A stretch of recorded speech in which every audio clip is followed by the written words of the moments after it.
श्री स्वामी समर्थ. आचार्य मंजुषा जोशी या यूट्यूब चॅनलवरती आपल्या सगळ्यांचं सहर्ष स्वागत. आज आपण समजून घेणार आहोत तूळ राशीच्या जातकांना संपूर्ण जुलै महिना कसा आहे. जुलै महिन्यामध्ये शिक्षण, आरोग्य, वैवाहिक सौख्य, वास्तू आणि वाहनाचं सुख या सगळ्या गोष्टींबद्दलची इत्थंभूत माहिती राशीनुसार आपण समजून घेत आहोत. तुमच्या जन्मलग्न कुंडलीनुसार तुम्हाला दैनंदिनीमध्ये काही अडचणी येत आहेत, समस्येतनं जावं लागतंय आणि मार्गदर्शनाची आवश्यकता वाटते, नक्की मला संपर्क करू शकता. त्यासाठी खाली मी माझा व्हॉट्सअप नंबर दिलेला आहे. त्यावरती जन्मतारीख, वेळ, जन्म ठिकाण ही माहिती नोंदवायची आहे आणि तुम्हाला जी माहिती हवी आहे, ज्या अडचणी आहेत, ज्या समस्या आहेत त्यावरती उपाय मार्गदर्शन घेऊ शकता. चला तर मग माहितीला सुरुवात करू. तूळ रास. प्रथम स्थानापासून माहितीला सुरुवात करतो. प्रथमेश शुक्र यांचं गोचर लाभातनं होतंय. सिंह राशीतनं शुक्रांचं गोचर अतिशय विशेष. ते म्हणजे जेव्हा लग्नस्थानाचे अधिपती त्रिकोणातनं गोचर करतात त्यावेळेस विशेष तुमच्या आयुष्यामध्ये बदल परिवर्तनाकडे घेऊन जाणं, अधिक कष्ट देणं आणि त्या कष्टाचं योग्य ते फळ प्राप्त करून देणं, असे काहीसे फळ शुक्रांच्या कृपेने मिळू शकतं. शुक्र शत्रू राशीमधून केतुयुक्त गोचर करतायत, म्हणून थोडीशी संकट येतील असं तुम्हाला सुरुवातीला सांगितलं. याचबरोबर या महिन्यामध्ये महिला भगिनींना थोडीशी तारेवरची कसरत जाणवते, कारण या महिन्यामध्ये त्यांना थोडेसे आजारपणाच्या तक्रारी, पोट पावले दुखणं याचे तक्रारी निर्माण होऊ शकतात किंवा या संदर्भातील आजाराने तुम्ही त्रस्त असाल तर त्या आजारांना आता पुन्हा सामोरे जाण्याची शक्यता आहे. याचबरोबर पत्रिकेतील धनस्थान धनस्थान कुटुंबाचं सुख दर्शवतं. या ठिकाणी असणारी वृश्चिक रास आणि मंगळांचं गोचर वृषभेतनं होतंय. मंगळ वृषभेतनं गोचर करतात त्यावेळेस तुम्हाला एक विशेष फळ देत असतात, ते म्हणजे कुटुंब सौख्य.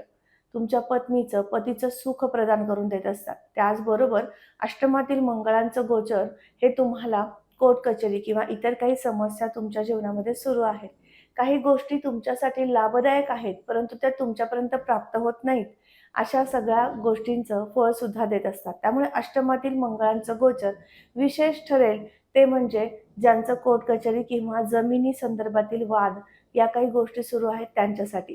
याचबरोबर कुटुंबाचं सौख्य प्रदान करून देण्यासाठी. पत्रिकेतील तृतीय स्थान अतिशय महत्त्वाचं आहे. या ठिकाणी आपले परिश्रम पाहिले जातात. याच ठिकाणावरून आपली प्रसिद्धी, कीर्तीचे योग पाहिले जातात आणि या ठिकाणी असणारी गुरूंची रास. गुरूंचं गोचर हे कर्केतनं होत आहे. अतिशय विशेष म्हणता येईल. कर्केतले गुरु तुम्हाला ज्ञानसंपन्नता याच्या जोरावर प्रसिद्धी आणि कीर्तीचे संकेत आणत असतात. शेअर मार्केट किंवा इतर काही ठिकाणी तुम्हाला विशेष गुंतवणुकीची संधी उपलब्ध करून देत असतात. त्या ठिकाणी केलेल्या तुमच्या गुंतवणुकी नक्की स्मार्टली होतात आणि त्यामधून उत्तम असं यश, लाभ आणि प्रसिद्धी मिळत असते.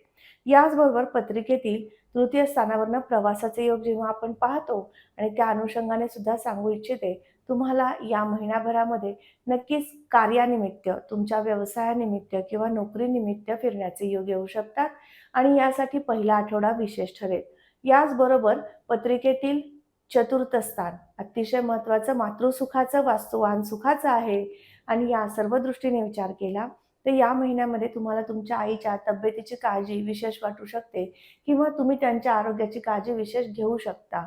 याचबरोबर चतुर्थ स्थानावरनं आपण वास्तू आणि वाहन खरेदीचे योग जेव्हा पाहतो त्या दृष्टीने विचार केला. शनी षष्ठातनं गोचर करतायत त्यामुळे विशेष तुम्हाला गुंतवणुकीची संधी उपलब्ध करून देतील, ती मोकळ्या जागेमध्ये. रिअल इस्टेटमधील बिझनेस तुमचा सुरू करून घ्यायचा असेल, नक्की आता या महिन्यात तुम्ही करू शकता. आणखीन एक शुभ ग्रहाची तुम्हाला या ठिकाणी येणारी दृष्टी विशेष ठरेल. त्यामुळे या महिन्यामध्ये गुरुची नवम दृष्टी या षष्ठ स्थानावर आल्यामुळे व्यापारातील सुस्थिती निर्माण करून घेणं, रिअल इस्टेटमधील व्यापार अतिशय उच्च स्तरावरती घेऊन जाता येणं असे चांगले फळ मिळू शकतात. त्याचबरोबर मोकळी जागा खरेदी करायची आहे किंवा एखादा फ्लॅट खरेदी करायचा आहे, त्यासाठी तुम्ही प्रयत्नशील या महिन्यात निश्चित दिसून येणार आहात. त्याचबरोबर ज्यांना वास्तू वाहन आहे आणि त्याचं सुख मिळत नाहीये, सातत्याने त्यात काहीतरी खर्च निघत आहे, अशा सगळ्यांना सांगू इच्छिते, या महिन्यातील दुसऱ्या आठवड्यानंतर तुम्हाला या काही तक्रारींमधनं बाहेर पडता येईल. त्यावरती योग्य पद्धतीने तुम्ही काम करू शकणार आहात. पत्रिकेतील पंचम स्थान शिक्षण, संतती आणि प्रणय दर्शवतं. प्रणय सौख्य तुम्हाला या महिन्यामध्ये संमिश्र मिळेल. काही अंशी मतभेद राहतील परंतु शुक्रांच्या कृपेने, शुक्रांची दृष्टी या पंचमावर आल्यामुळे प्रणय सौख्य प्राप्त होऊ शकतं आणि त्याचबरोबर संतान सुख सुद्धा प्राप्त होऊ शकतं. तसेच या स्थानावरून आपण शिक्षण योग पाहतो आणि या स्थानामध्ये असणारी राहूंची उपस्थिती शिक्षणानिमित्त तुम्हाला परदेशात, परराज्यात सुद्धा घेऊन जाऊ शकते. ज्यांचं नुकतंच 10वी-12वी शिक्षण उत्तीर्ण झालेलं आहे, स्पर्धा परीक्षेची तयारी झाली होती, त्याचे काही रिझल्ट आलेत, अशा सगळ्यांना सांगू इच्छिते, तुमच्या जीवनामध्ये परिवर्तनाचा भाग हा तो सुरू होत आहे आणि त्यामुळे तुम्ही तुमचे निर्णय घेताना तुम्हाला जर काय करावं किंवा कुठल्या साईडने शिक्षण घेऊन पुढे आपलं करिअर घडवावं असे काही प्रश्न असतील, अशा काही समस्या असतील, निश्चित तुम्ही मला संपर्क करू शकता. त्यासाठी खाली मी माझा WhatsApp नंबर दिलेला आहे. पत्रिकेतील पंचम स्थानावरनं संतान सुख पाहतो आणि संतान सुख तुम्हाला या महिन्यात उत्तम मिळेल. संततीसाठी प्लॅनिंग करायचं आहे, नक्कीच तुम्ही या महिन्यात विचार करू शकता. पत्रिकेतील षष्ठ स्थान आरोग्य दर्शवतं. या ठिकाणी असणारी मीन राशी, शनींचं गोचर या ठिकाणी आहे. त्यामुळे काही अंशी पाय-पावलांमध्ये थकवा जाणवतोय, गुडघेदुखी, सांधेदुखीचा त्रास होतोय, आम्लपित्ताचा सुद्धा त्रास होतोय. अशा काही तक्रारीतनं जावं लागतंय. तर तुमच्यासाठी सांगू इच्छिते, व्हिडिओच्या शेवटी मी काही खास उपासना सुचवणार आहे, नक्की करून बघा. त्याचबरोबर पत्रिकेतील सप्तम स्थानाकडे पुढे जाऊयात. सप्तम स्थान तुमच्या पत्नीचं किंवा पतीचं सुख दर्शवतं. त्याचबरोबर पार्टनरशिपमधील व्यवसाय सुद्धा दर्शवतं आणि या दोन्ही अनुषंगाने विचार केला तर सप्तम स्थानाचे अधिपती मंगळ होता, ज्यांचं गोचर अष्टमातनं होतंय. मंगळ सप्तमेश होऊन अष्टमातनं गोचर करणं म्हणजे तुमच्यासाठी पर्वणी होय. कारण अष्टमातील मंगळ हे तुम्हाला तुमच्या पत्नीचं किंवा पतीचं सौख्य प्रदान करून देतीलच, त्याचबरोबर तुमच्या पार्टनरशिपमधील व्यवसायांमध्ये सुद्धा वृद्धी करतील. नवीन काहीतरी कल्पना यांच्या जोरावरती तुम्ही तुमचा व्यवसाय उच्च स्तरावरती घेऊन जाऊ शकाल. पार्टनरसोबतचे मतभेद, वाद काही असतील तर ते सुद्धा संपुष्टात येऊ शकतात. भाग्यस्थान शुभ संकेत दर्शवतं. भाग्यस्थान तुम्हाला नोकरीची संधी सुद्धा दर्शवतं आणि या दोन्ही दृष्टीने विचार केला, भाग्यस्थानाचे अधिपती बुध होतात, ज्यांचं गोचर याच ठिकाणी आहे. मिथुनेतनं बुधांचं गोचर, तेही वक्री अवस्थेत, तुमच्यासाठी पर्वणी. त्याचबरोबर वक्री अवस्थेत जेव्हाही बुध जातात त्यावेळेस तुमच्यासाठी ते विशेष शुभत्व आणत असतात. तुमच्या जीवनामध्ये कुठल्याही प्रकारच्या अडचणी असतील तर त्या सोडवण्यासाठी तुम्हाला मदतच करत असतात. यासाठी श्रीहरींचं नामस्मरण तुमच्यासाठी विशेष लाभदायक ठरेल. भाग्यस्थानातनं बुधादित्य योग म्हणजे तुमचा भाग्योदय घडणारच, नवीन नोकरीची संधी प्राप्त करून देण्यासाठी सुद्धा हा योग अत्यंत शुभ म्हणता येईल. भाग्यस्थानामध्ये रवी आणि बुध जेव्हा बुधादित्य योग करत येतात त्यावेळेस तुमच्या परिश्रमाचं योग्य ते फळ तुम्हाला प्राप्त करून देत असतात. नवीन नोकरी तुम्ही सुरू केलेली आहे, नोकरीमध्ये किंवा व्यवसायामध्ये नवीनच पदार्पण केलेलं आहे, तर त्यामध्ये सुद्धा सुयश आणि अधिक परिश्रमाची तयारी अशा दोन्ही गोष्टी तुम्हाला प्राप्त होऊ शकतात. पत्रिकेतील दशमस्थान 10वं घर काय दर्शवतं? व्यापाराचे योग दर्शवतात. 10व्या घरामध्ये असणारी कर्क रास आणि या ठिकाणी गुरूंची उपस्थिती आहे. दशमातील गुरु काय करतात? दशमातील गुरु व्यापारामध्ये सुस्थिरता, नियोजनबद्धता आणत असतात. दशमात गुरु 2 जून पासून आलेले आहेत. अगदी अल्प कालावधी झालाय, दशमातनं गुरूंचं गोचर सुरू झालेलं आहे. तुमच्यासाठी या महिन्यात गुरु काय देतील? सगळ्यात महत्त्वाचं, तुम्हाला मोठे निर्णय घेणं, मोठ्या कुठल्याही प्रकारच्या जबाबदाऱ्या आहेत, त्या जबाबदाऱ्या स्वीकारून त्या जबाबदारीवरती काम करणं, अशा चांगल्या गोष्टी घडवतील आणि त्याचबरोबर याच ठिकाणी गुरूंचं गोचर, तेही जलतत्वाच्या राशीतून. त्यामुळे तुम्हाला गोड पदार्थ, द्रव पदार्थ, केमिकल संदर्भातील व्यापारी वर्ग, त्याचबरोबर सिव्हिल इंजिनियर अशा क्षेत्रामध्ये काम करणारा वर्ग, मेकअप आर्टिस्ट किंवा इंटेरियर डिझायनर या लोकांना सुद्धा अतिशय विशेष चांगलं फळ पाहायला मिळणार आहे. पत्रिकेतील लाभ असतात. 11वं घर जिथे शुक्र आणि रवींची युती आहे.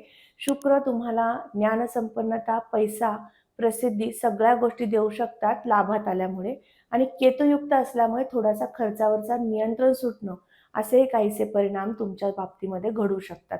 त्यामुळे या महिन्यात विशेष सूचना तुम्हाला असेल, खर्चावरती आळा बसवणं लाभदायक ठरेल. त्याचबरोबर 12वं घर हे परदेशात जाण्यासाठी पाहिलं जातं. या ठिकाणी कन्या रास येते. बुधांचं गोचर 9व्या स्थानात असल्यामुळे ज्या मुलांना किंवा मुलींना परदेशामध्ये शिक्षणासाठी जायचंय आणि तयारी तुमची सुरू आहे, त्यासाठीचे कागदपत्रांची पूर्तता तुम्ही करताय, तर यामध्ये सुद्धा निश्चित चांगले फळ प्राप्त होईल. तुम्हाला तुमचा प्रवास आणि त्याबद्दल जाण्यासाठीची जी उत्सुकता आहे, ज्या देशामध्ये जायचं आहे तुम्हाला शिक्षणासाठी, तर त्याच ठिकाणी ॲडमिशन, अशा सगळ्या गोष्टी घडू शकतात.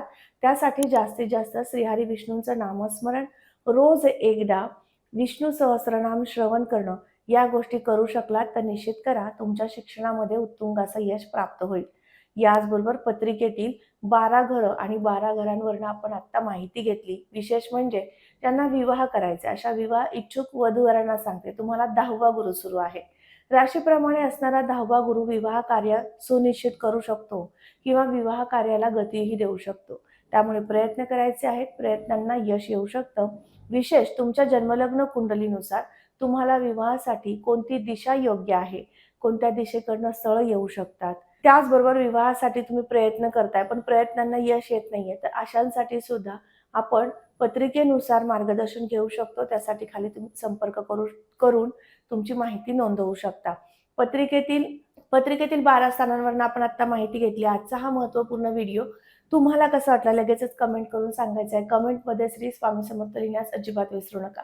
तुम्ही आपल्या चॅनलवर नवीन असाल लगेच चॅनलला सबस्क्राईब करा, बेल आयकॉनला क्लिक करा. पुन्हा भेटणारच आहे अशाच महत्त्वपूर्ण माहितीला घेऊन. तोपर्यंत मी आपली रजा घेते. श्री स्वामी समर्थ. जय जय स्वामी समर्थ. रामकृष्ण हरी.